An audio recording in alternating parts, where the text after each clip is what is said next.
Chương trình này được bảo trợ bởi Family Joy, tổ ấm y tế của mọi gia đình, 714 898 0765.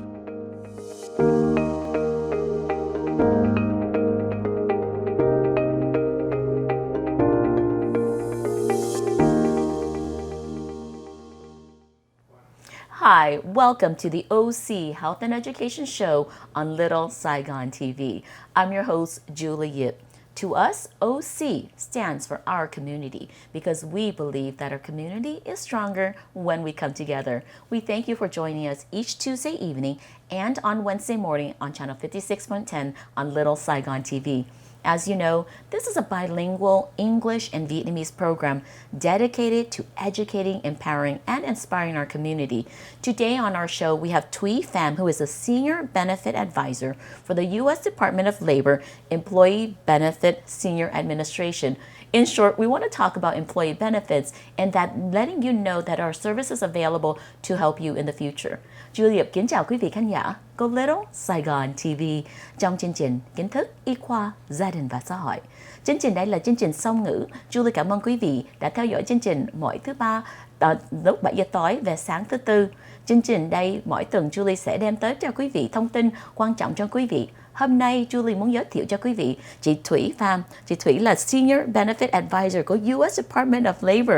Welcome to the show, chị. Well, thank you, Julie. Thank you for having me here. It's great to see you again. Oh, I know. The last time we got together, I think I got to see you at the Strawberry Festival. Yes, that and was I think, so you know, fun. the community is always coming together. But, you know, today it's a special opportunity to introduce you as a professional who works in the community and who works at the governmental level, but to help the community. So can you tell me a little bit about yourself and the audience who haven't met you before? Yes. My name is THUY PHAM. I'm from the U.S. Department of Labor Employee Benefit Security Administration. I work in the Los Angeles Regional Office. Kính chào quý vị, tôi tên là THUY PHAM, làm ở Bộ Lao động Hoa Kỳ trong chi nhánh Employee Benefit Security Administration ở Los Angeles. Now, THUY, you know, a lot of times when we talk about government officials and government, entities, people think that, you know, it's hard. They're afraid of it. Now, is this the Department of Labor? Is something that is approachable to people? Can people access it? Can they call and ask questions? Is it something to be afraid of? No, absolutely not. We are here to serve the public. Our work is to educate employees and employers, educate employees about their rights and educate employers about their responsibilities in an employer-sponsored benefit plans. And we are available every day, either by phone or at our website. So you can contact us anytime. You know, because I think there's all those misperception. Oh, if the government is calling, I'm in trouble. No. But I think today I want to dispel that myth. Exactly. You know, that the U.S. Department of Labor is here to serve the community. Yes. And I know you also mentioned that there's a website that people can call and ask, to go online and ask questions. Yes. And how do they do that? Well, we have a forum for you to ask questions. You can pose a question on askebsa.dol.gov, or you can call 866-444-3272. And any benefits advisors around the country can help you with your questions as it relates to your employer-sponsored benefit plans. Oh, you know, so bây giờ Julie thấy đó là mình thì nói chi tiết về cái US Department of Labor. Tại Julie cũng nói đó là nhiều người có cái hiểu lầm sai về cái, you know, chính phủ, chỉ là họ liên lạc mình làm cái gì sai họ mới liên lạc mình. Mà bữa nay Julie hy vọng quý vị khán giả của Little Sài Gòn hiểu đó là US Department of Labor là có để giúp cho mình. Chị nào mình có câu hỏi gì, vân cái employee benefits and retirement đó là cái gì chị? Chi nhánh này của Bộ Lao động Hoa Kỳ tên là Employee Benefit Security Administration, thì nói tắt là EBSA nha. Dạ vâng. Trách nhiệm của chi nhánh này là bảo vệ những quyền lợi của công nhân trong những chương trình bảo hiểm hay là chương trình về hưu của công ty. So chừng nào mình làm cho cái công ty nào hoặc cái hãng nào thì mình không có hiểu cái benefit hết thì mình có quyền liên lạc cái số điện thoại đó là một lần nữa là 866 443272. Cái đây là số điện thoại là toll free number phải không? Đúng. And then họ cũng được có chừng nào quý vị có câu hỏi gì muốn lên website cũng được, đó là www.askebsa.dol.gov. Yes, So đúng. thì bây giờ Julie thấy đó là lúc mà Thủy lên đây thì Julie cũng hiểu chút, tại mình nghĩ đó là chừng nào mình làm cho công ty nào, tại sao mình phải còn liên lạc chính phủ, mà bây giờ là chừng nào đây là mình phải hiểu cái benefit, cái quyền lợi. Đúng. Đúng. Có nhiều lúc mình tại vì chương trình bảo hiểm hay là chương trình về hưu nó hơi khó hiểu, hay là vâng. nếu mà mình có thắc mắc hay là mình bị problem gì đó thì mình có thể gọi, quý vị có thể gọi Bộ Lao động Hoa Kỳ, Vâng. 866 444 3272, hay là đặt câu hỏi trên askebsa.dol.gov. Mà nhiều người mà coi cái show đây thì có thể họ không có biết nói tiếng Anh giỏi lắm, mà nó có cái người thông dịch viên nào để cho giúp về cái người nói tiếng Việt Nam, tiếng Tàu, tiếng gì khác không thêm? Có ở Bộ Lao động Hoa Kỳ sẽ giúp đỡ quý vị trên hơn 100 ngôn ngữ luôn. Wow. Thì cứ gọi vào cái số 866 444 3272. Nếu mà cần một người thông dịch thì sẽ có Benefits Advisor sẽ tìm một người thông dịch cho mình. Wow, thank you so much. Because, I think that's one thing about it. There's so many misperception about our benefits, and a lot of people don't understand Yes. their insurance benefits, their retirement benefits. Right. So what you're saying is that the U.S. Department of Labor is here to answer those questions. So regardless of the questions, whether it's too complex or too simple, right? Right. Don't be afraid to call. Don't be afraid to Exactly. reach out online. And I think that's one thing about it is, even for me, when I worked for the school district and had some issues, I didn't know who to turn to. But I'm so glad, THUY, that you're here to remind everybody that, this is a government entity that wants to ensure the rights of employees and for them to fully understand their benefits that is provided in the, small businesses, in the larger institution and corporation. Exactly. Is that right? Yes, that is it. We are here at the U.S. Department of Labor to provide the benefit to our community, and that could be anyone across the country because this is a federal agency and we administer federal law. So you are free to call us at any time, 866-444-3272, or you can pose a question on askebsa.dol.gov, and we can answer your questions. Cái chương trình này là chương trình song ngữ, thì Julie hy vọng Thủy nói thêm một lần nữa cho tiếng Việt Nam, cho quý vị khán giả mà hiểu thêm làm sao liên lạc. Quý vị muốn liên lạc với Bộ Lao động Hoa Kỳ, chi nhánh Employee Benefit Security Administration thì nên gọi 866 444 3272, hay là đặt câu hỏi ở trên trang web ở askebsa.dol.gov.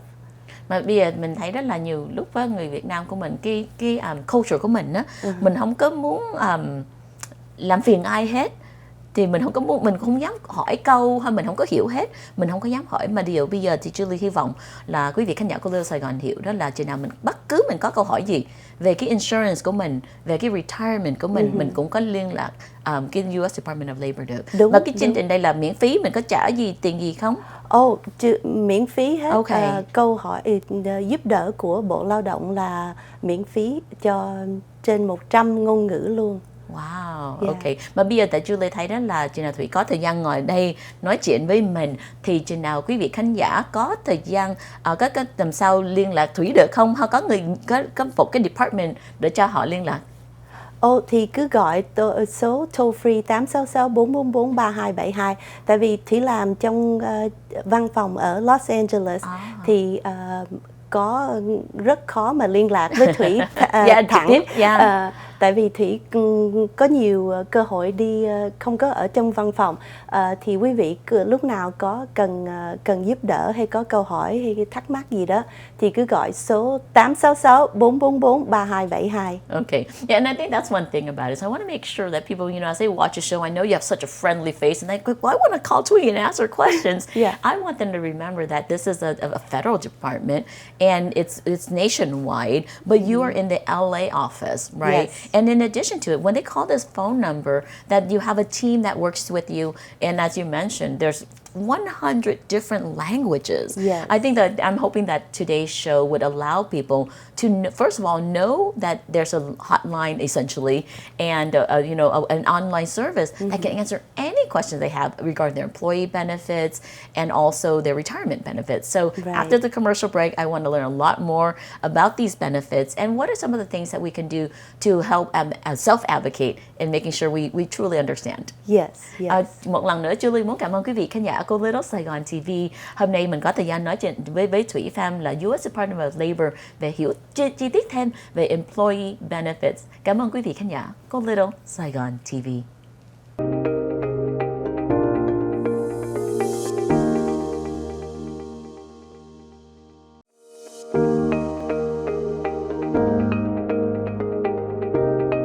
Chương trình này được bảo trợ bởi Family Joy, tổ ấm y tế của mọi gia đình, 714-898-0765.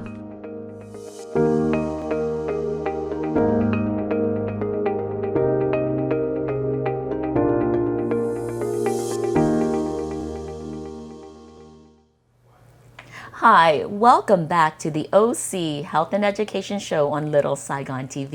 I'm your host, Julie Yip. Once more, I would like to introduce to you THUY PHAM, who is a Senior Benefit Advisor for the U.S. Department of Labor, Employee Benefit Security Administration. Yes. Chị Thủy, trước khi vào commercial break mình nói thêm về lúc mà khán giả đang coi xem cái chương trình đây, mình nói là họ có thắc mắc gì, họ muốn liên lạc Thủy, họ liên lạc cái department đây, có câu hỏi gì về employee benefits với retirement benefit, họ liên lạc được. Mà Julie muốn hỏi chi tiết là lúc nào cái khán giả của mình nên liên lạc, có cái cái ví dụ cho mình hiểu không? Có nhiều lắm. Cảm ơn Julie đã hỏi câu hỏi đó.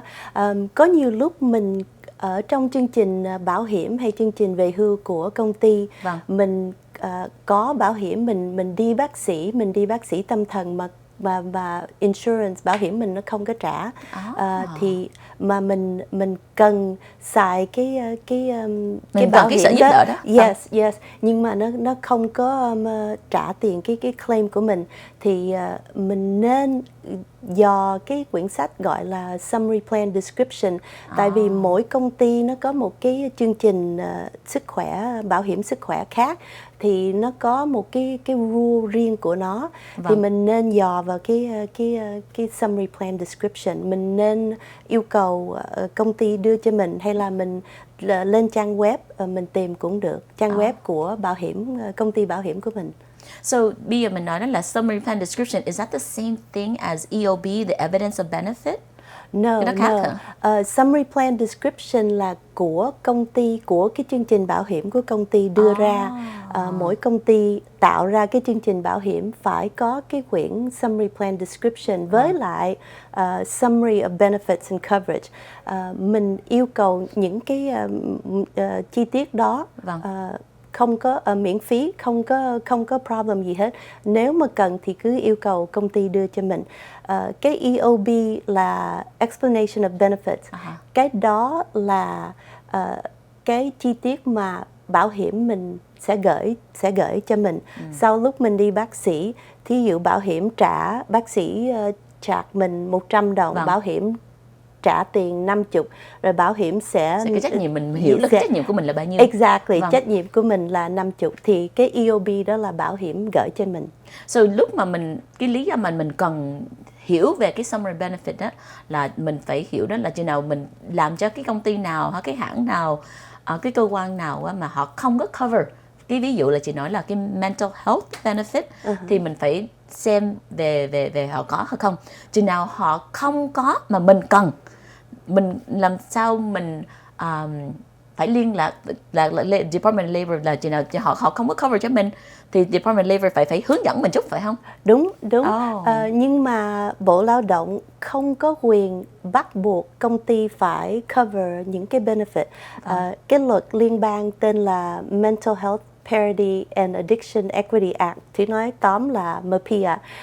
Luật đó bắt buộc những công ty mà có bảo hiểm sức khỏe mà có bảo hiểm sức khỏe tâm thần, hai cái plan nó phải phải đồng đều với nhau. Thí dụ ha, mình có deductible là trong cái plan bảo hiểm sức khỏe của mình 500 hay 1.000 gì đó, thì bảo hiểm sức khỏe tâm thần nó cũng phải bằng như vậy. Với lại tại nhiều lúc mình thấy đó là trong mùa Covid với bây giờ đó, cái kinh tế của mình nó hơi khó khăn chút, thì Julie biết là rất có nhiều người có nhiều mental health difficulty, nhiều cái căng thẳng, nhiều cái khó khăn. Thì bây giờ hôm nay là rất là quan trọng cho mình nói chuyện về cái luật đây. Tại mình nhiều lúc đó, cái employer của mình cho mình health benefit, mà lúc mà mình muốn access mental health là sức khỏe tâm mình á, thì nó không có công bằng. Đúng. Thì bây giờ mình Thủy nói đó là cái luật Mỹ á, là cái luật của US Department of Labor là phải equal in access, in coverage, and also in everything else. Okay. Well, cảm ơn Thủy để nói chi tiết cho mình. Yeah. Once more today, we're here to talk about employee benefits, the importance of understanding your rights, but specifically for understanding the mental health benefit rights. So as THUY PHAM says that, when we look at our benefits, our healthcare benefits, there's all these coverage, but oftentimes you may notice that the mental health coverage might be minimum or subpar. And that's one thing about it, is by law, it should be at equal access, equal level, equal intensity, equal coverage and support. So I'm glad that THUY's here to tell us that, when we access these services, that when it's not at the same level and it's not the same level of coverage, that we should contact the U.S. Department of Labor. There's an online ask, which is askebsa.dol.gov, as well as a phone number. If you do want to access, the phone number is 866-444-3272. And as THUY mentioned, there's 100 different languages that they can provide support to. So THUY, thank you so much for being here, because I know, for me, I access mental health care, and I'm very open about my mental health journey. And I don't like to use the word struggle, because a lot of times when you put a negative connotation to a word, then you almost feel like you're defeated. It's almost a self-fulfilling prophecy. So as a speech pathologist, when I provide services to my patient, I always tell them the words that you use is so important, because what it does is it guides you to success, or even the word failure. Exactly. So instead of using the word mental health struggle, I say my mental health journey. Right. Because in this journey and in life, there are good days and there are bad days, and when you have a really good day, we can't be up in that peak all the time. So we do have to go up and down, and that's part of life. So I want to make sure that the audience know that mental health is very common. It's 1 in 5 people. And that a lot of people need the health care and support. Thì Julie muốn nhắc nhở quý vị khán giả đó là sức khỏe tâm mình đó là rất nhiều người có cái khó khăn, 1 trong 5 người cần mental health support. Hôm nay Julie rất là hân hạnh có thời gian nói chuyện với THUY PHAM, đó là Senior Benefit Advisor of US Department of Labor. Thì mình phải hiểu đó là chừng nào mình có insurance của cái công ty của mình, về cái hãng của mình, chừng nào mình cần service về insurance để cho cover sức khỏe tâm thần á, nhiều lúc nó không có cân bằng. Với mình cũng có nhiều cái khó khăn. So bây giờ Julie biết là bây giờ Julie có cái câu hỏi gì, Julie phải nên liên lạc cái số của THUY về cái department của THUY. Julie muốn hỏi thêm á, là chừng nào quý vị khán giả của mình không có, maybe chừng nào họ bị tâm bệnh, họ không có tự làm được, cái người trong nhà gọi được cho họ, hay cái bạn bè gọi giùm được không? Can someone else call on their behalf, or does it have to be that person, THUY? Generally, we want to talk directly to the individual that's experiencing the problem, so that we can get the information firsthand. What did the doctor's office tell you? What did the hospital tell you? What did your insurance tell you? What documents so you want the first received. Account. Exactly. Okay. Yes.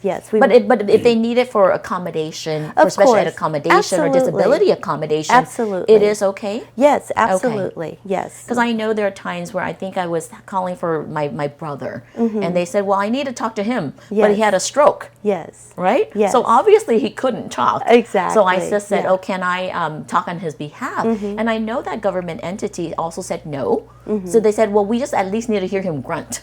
That he gives them permission to talk to me. So I wanted to clarify that too, because I want to make sure people know that you can't really call for somebody. That person needs to be there. That person needs to give you consent. Exactly. To provide the disability accommodation or the ADA accommodation, American with Disabilities Act. Right, because a lot of times we're talking about private health information, and we want to know that the individual is either requesting help from a family member or a friend, or give us authority to speak about those issues. And it's always best to get the information directly. But if you need help, have a family member or a friend call, that's fine too. It's fine. Rồi Thủy nói lại thêm là khi nào họ muốn liên lạc thì cái người mà đang có cái khó khăn phải tự trực tiếp gọi, phải không?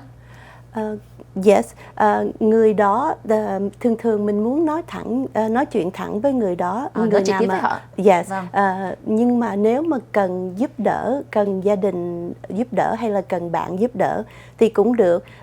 Nhưng mà tại vì thường mình nói chuyện về những cái chi tiết bảo hiểm sức khỏe là private, mình không có muốn nói nhiều với người khác. Mình muốn người bệnh á, người bệnh nhân là cho phép để nói. Okay. Well, thank you so much for securing everybody's healthcare privacy and ensuring that you are accessible to answering so many questions. So I hope that the audience today really takes the opportunity to learn more and access your services. Julie muốn cảm ơn quý vị khán giả của Little Saigon TV.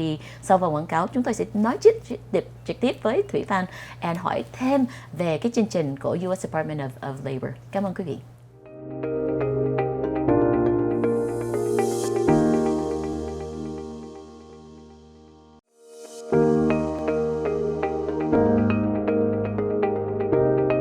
Chương trình này được bảo trợ bởi Family Joy, tổ ấm y tế của mọi gia đình, 714-898-0765.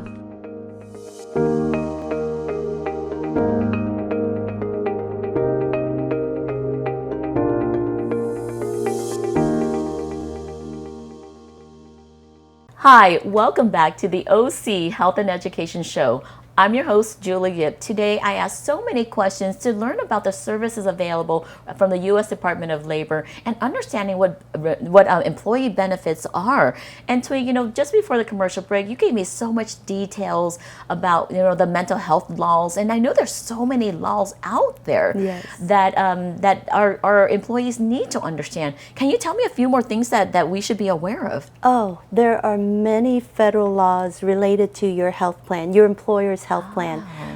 There's COBRA, the Consolidated Omnibus Budget Reconciliation We know Act. COBRA as when we're transitioning between jobs. Exactly. COBRA allows you to continue using your former employer's health plan if you separate from the job or if you have a reduction of hours. Of course, you're going to have to pay all the premiums once you enroll in the COBRA, and they can add a 2% administrative fee. Okay. And you can keep that same benefit for up to 18 months. And this includes... I didn't know it was up to 18 months. Includes medical, dental, and vision. Okay. So bây giờ chị nào Thủy nói đó là có rất nhiều cái luật về employee rights cho mình hiểu về cái một cái là COBRA lúc mà mình chuyển công việc làm hay mình không có làm về cái công ty đó nữa, mình vẫn được giữ cái insurance, thì đó là the healthcare, răng, dental, mắt, vision. So vision, dental, and medical, health. And medical. Yes, Okay. Because it doesn't translate. I'm like trying to translate directly. I know. Đúng rồi. So insurance for dental and vision can also continue. Exactly. Mình phải vẫn trả về cái premium đó, phải không? Tại nhiều người thấy đó là COBRA họ không có công việc làm, bây giờ sao có tiền mình phải trả, cho nên họ không có tiền trả làm sao? COBRA là cái luật liên bang mà cho phép mình giữ được, mình vẫn xài được bảo hiểm của vẫn tiếp công tục ty được 18 tháng luôn. Đến 18 tháng. Mình tiếp medical, dental hay vision. Nhưng mà tại sao mắc? Tại vì lúc mình làm đó, có nhiều lúc mình đang đi làm, có nhiều lúc công ty trả một phần premium cho mình là cái benefit của mình. Sau lúc mình nghỉ việc làm hay là mình giảm giờ thì mình hết cái benefit đó, thì nếu mà mình muốn giữ cái bảo hiểm đó thì mình phải trả hết 100%. So cái lý do đó thì nó mới mắc. Nó mới mắc. Chứ không phải là nó lên giá, tại vì bây giờ mình phải trả hết nguyên một phần đó. Tại cho nên mình làm cho cái hãng nào nhiều lúc các cái employer của mình họ trả 50% hay 80% hay 90%. Thì Julie nhớ là hồi xưa Julie làm cho school district thì trả có thể 50 đồng hoặc 100 đồng, mà chừng nào mình nhảy qua Cobra nó nói 800-900. Đúng And rồi so đó, that means đúng là cái employer của mình hồi xưa là trả nhiều lắm. That's what Julie không hiểu là sao nó lên như vậy. Bây giờ Julie mới hiểu. So cái luật đó là mình nói là cái mental health, and then về cái Cobra có cái luật nào nữa cho khán giả hiểu thêm không? Có nữa. Lúc mà mình mất việc làm mà mình mất bảo hiểm đó, Cobra chỉ là một option thôi. Nếu cái luật HIPAA là Health Insurance Portability and Accountability Act, tên là HIPAA, cho mình một cái chọn khác. Nếu mà mình có vợ hay chồng đó, thì sau lúc mình mất cái bảo hiểm trong công ty mình có thể có special enrollment trong chương trình bảo hiểm của vợ hay chồng mình. Luật HIPAA cho mình quyền lợi đó. So what you're saying is that the HIPAA law also supports the spouse? Well, no, Cobra is a law that allows you to continue keeping your former employer's health insurance. That's only one option for health insurance. If you have a spouse, you can, after you lose coverage under your employer's plan, you can have special enrollment rights in your spouse's plan.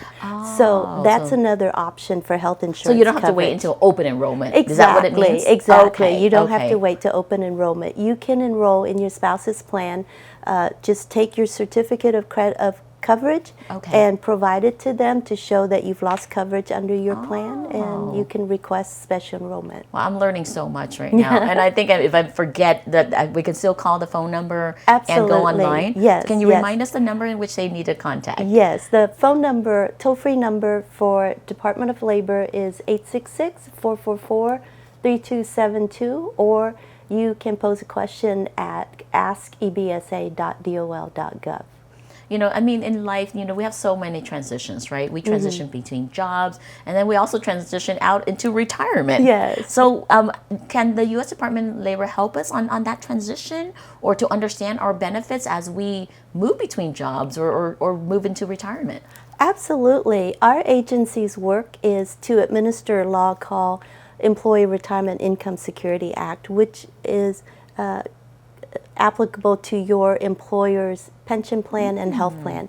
So if you separate from the job or if you decide to retire, you should know that you have certain rights in your employer's health plan or pension plan. You can take your 401k benefit or you can leave it there. You have the rights to do certain things with your pension benefit, such as your 401k.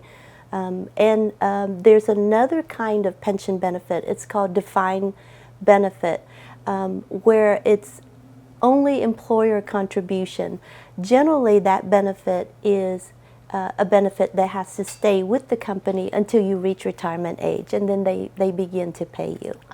Okay. Bây giờ tại Julie thấy đó là mình trong cuộc đời của mình có thể làm công việc làm khác, hay mình phải chuyển nó qua thành giờ hưu luôn.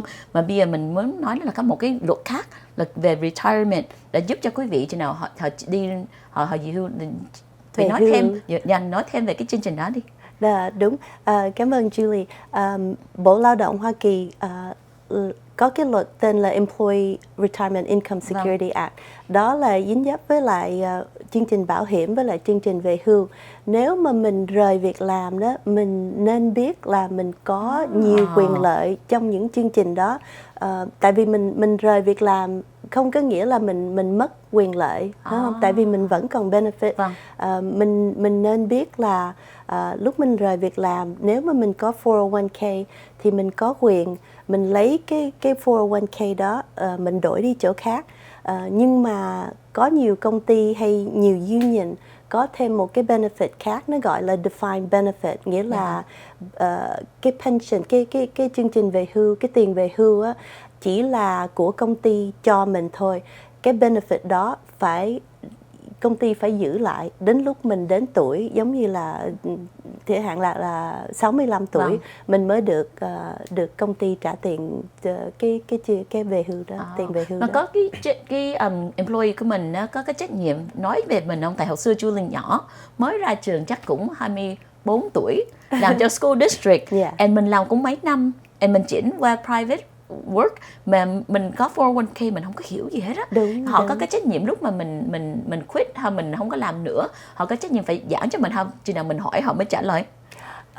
Cái trách nhiệm của công ty á là đưa cho mình chi tiết lúc mình mới đến làm việc làm đó, chứ với lại lúc nào mình hỏi thì công ty cũng nên phải trả lời, phải đưa Mà lúc đưa mình chi nhỏ tiết. mình đâu có biết hỏi. Đúng rồi, mình không có biết. Nhưng mà để Thúy nói lại, cái luật liên bang ERISA đó của Bộ Lao động Hoa Kỳ chỉ là áp dụng đến những công ty tư nhân thôi, chứ không có áp dụng đến chương trình bảo hiểm hay là chương trình về hưu của government hay là của religious entity. Okay. Well, cảm ơn Thủy để nói chi tiết thêm cho Julie hiểu về rất nhiều cái luật để cho khán giả của Little Saigon mình hiểu được. Thank you Thủy for being here, and I'm learning so much because now I feel like I need to call the hotline and ask these questions, because I remember when I was a kid, I didn't know how to move or do what with my 401k. I just left, and I'm like, I get these mails and I don't know what they are. Yeah. So I know I need to call the line to understand about my retirement money that are there, and whether I'm working, I'm a director, so I don't have questions within benefits because I know what it is. But this is beneficial to my employees in case they have any questions on what they need to do. Right. Thank you so much for tuning in today and learning more about the employee benefits from the U.S. Department of Labor, the services that they provide. Thank you so much for tuning in today. After the commercial break, we'll have continue our conversation with THUY PHAM. Thank you.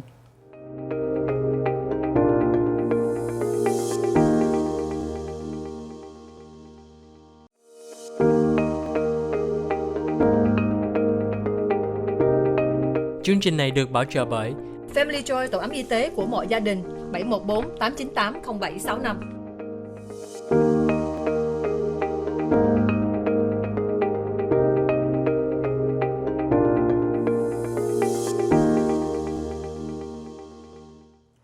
Hi, welcome back to the OC Health and Education Show on Little Saigon TV. We're going to continue and conclude the conversation with THUY PHAM, the Senior Benefit Advisor at the U.S. Department of Labor and Employee Benefit Security Administration. It's such a long title, but the reason, is because there's so many laws and rules and regulations that we as employees need to understand. Yes. I'm so happy that you're here because I'm learning so much, and that I'm also reminded that I need to call because there's a lot of questions I have, And THUY, I want to ask you, what, in addition to sharing all these laws, what are the things the U.S. Department of Labor is doing for the community? We are doing a lot of work. We want to get out and speak to our community, especially in different other languages besides English, such as in this situation. And thank you again for inviting me and having me here today. We want to reach out to all of our communities that speak English or speak other languages. Nào bây giờ mình nói đó là cũng có rất nhiều cái outreach trong community mà Julie biết là trong cái mùa Covid có nhiều người có rất cái khó khăn về chính phủ cũng muốn giúp nhiều người, thì cũng làm a lot of enrollment cho cái Medicare trong bang Cali, đó là kêu bằng cái Medicaid ở federal level. Thì chính phủ có thay đổi gì hay có giảm cái chương trình đó không? Cảm ơn Julie. Có luật Medicaid với Medicaid ở Cali gọi là Medi-Cal. Bây giờ lúc mà bắt đầu Covid thì chương trình nó lên cao, nó tăng cho nhiều benefit cho mọi người. Bây giờ nó gọi là unwinding, nghĩa là nó càng ngày nó càng giảm bớt benefit. Thì nếu mà mình mất cái benefit của Medi-Cal đó thì mình nên biết là mình có special enrollment right. Thí dụ mình muốn enroll, mình muốn ghi danh trong chương trình bảo hiểm khác thì mình sẽ có cái quyền lợi đó. Với lại lúc nãy Thủy muốn nói là COBRA với lại HIPAA, một luật khác tên là Affordable Care Act, nó ở Cali tạo ra Covered California. cái chỗ đó là chỗ mình đi tìm thêm bảo hiểm sức khỏe. Nếu mà mình mất bảo hiểm trong chương trình của công ty đó, thì mình ra Cover California, mình tìm một cái policy riêng không có dính dấp gì với công ty cũng được. Oh, so now, but cái phần mà Affordable Care Act nó là affordable, là cái là mình có khả năng trả chừng nào mình mất công việc làm hay mình bị fire, mình bị đuổi, bây giờ mình đâu có tiền đâu, thì cái Affordable Care Act thì nó có thể miễn phí cho mình luôn hơn, nó chỉ giảm cái giá nhỏ, rẻ hơn chút. Chị nghĩ là trong chương trình đó nó có nhiều mức Like different levels. Different level. Nếu tùy theo cái lương của mình, thì mình cứ chỉ lên cái covercalifornia.com tìm hiểu thêm, có thể là miễn phí hay là trả rất ít. So what you're saying is that in addition to COBRA and HIPAA, there's also the Affordable Care Act, which allows people to have open enrollment. Because I know, when we work for somebody, it might be, you can only enroll at this period. Exactly. Right? And then you can renew at this period. Yes. You can change at this period. But what you're saying is under this act, it allows you to have that benefit being available, even when it's not an open enrollment. Right. Okay. It's called special enrollment. Okay, when so you it's lose special coverage, enrollment. yes. Okay, and I think that's very important too, because sometimes when we have a transition in life, sometimes we get a little nervous. We might not know what to do and how things are going to change. But this is a good reminder that if you do have any questions about your enrollment or transitions, you can definitely call the U.S. Department of Labor, the Benefits of Department, and that would be at 866-444-3272. And like me, I know I'm going to have to go online and go to askebsa.dll.gov. I know I have to ask questions about my retirement, my 401k when I was working somewhere. And I think, I really appreciate you today, THUY, because, it reminds me that I still have yet not maximized and the extent of the benefits that I am afforded. Exactly. And I didn't even know that you were available to answer these questions. So thank you so much for coming on to the show, THUY. I hope you have an opportunity to maybe bring Mike and your colleagues here and, and tell us a lot more, because, we can spend one segment on just one of these benefits. But today is a great opportunity for the community to see an overview. So Julie muốn một lần nữa cảm ơn Thủy để nói chi tiết về chương trình hôm nay. Mình hy vọng hiểu về cái luật, về chỉ vân vân thôi, mà có thể Thủy sẽ có một cái thiệp mời với mời anh Mike quay lại để cho nói thêm cho quý vị hiểu thêm chi tiết hơn về mỗi cái chương trình này. Yes, thank you, Julie.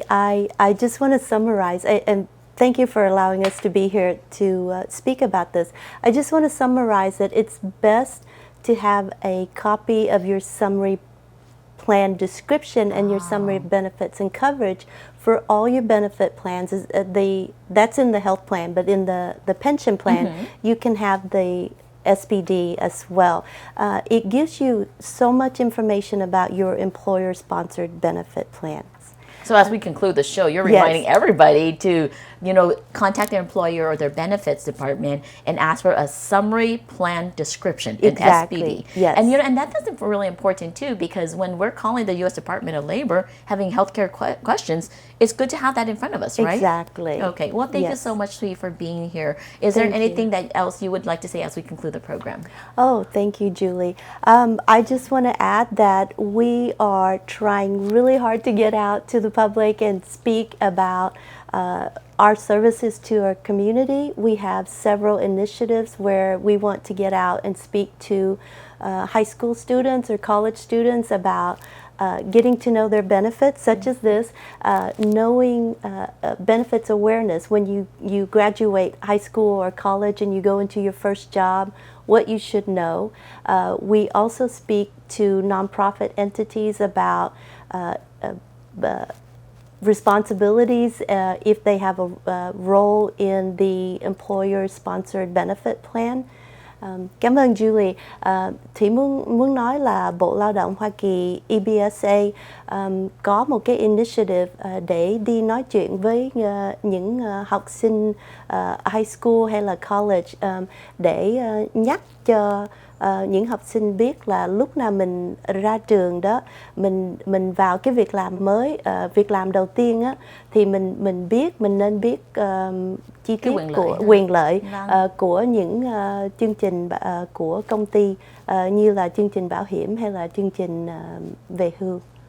Well, thank you so much, Thuy, for being here. I wish, I knew that program when I was graduating because, at that point, I graduated, I got a job, but I didn't know what my rights were. And when I transitioned, I didn't know how to take my 401k with me. I don't know what happened to it. Yeah. And even with the insurance, as I access healthcare and especially mental health care, I noticed there's just such a huge discrepancy. I'm not able to access the providers. I'm not able to access these referrals. And, it's just very challenging. Yeah. So I just want to say thank you for educating me personally to understand how to maximize and how to utilize the U.S. Department of Labor for our benefits, to understand our employee rights, our insurances, our healthcare benefits, and specifically what we care a lot about the show is our mental health benefits. So thank you, Thuy, for being here.